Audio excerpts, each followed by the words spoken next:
நம்ம பார்க்க இருப்பது figures of speech. Figures of ஸ்பீச்சில் அலிட்ரேஷன் என்ற டாபிக் நம்ம பார்க்க போகிறோம்.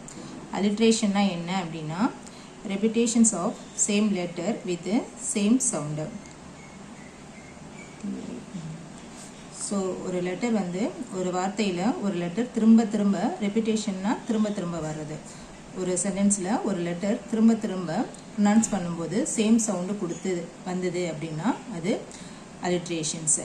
Next initial letter start with consonant sound.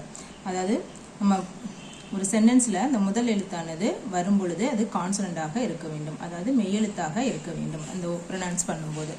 For example பாருங்கள், she sells on the sea Chor.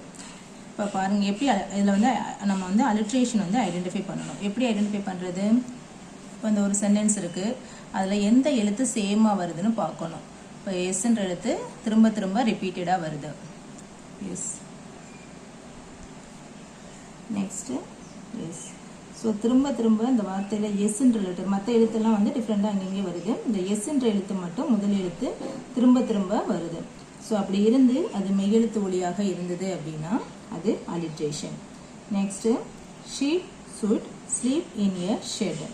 So இதில் எந்த எழுத்து திரும்ப திரும்ப வருதுன்னு பார்க்கணும். இந்த சென்டென்ஸில் எஸ்ன்ற எழுத்து வருது, எஸ்ன்ற எழுத்து வருது, இல்லை எஸ்.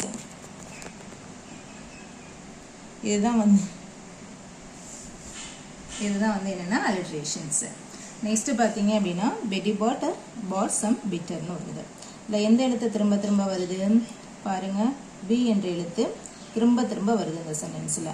அதே முதல் எழுத்து தான் சேம், அதாவது ஒவ்வொரு வேர்டில் முதல் எழுத்தானது சேம் லெட்டரை கொண்டு அதே மெய்யெழுத்து ஒலியை கொண்டு இருந்தது அப்படின்னா அது அலிட்ரேஷன்ஸு. பி என்ற எழுத்து திரும்ப திரும்ப வருது, இது என்னது அலிட்ரேஷன்ஸ்.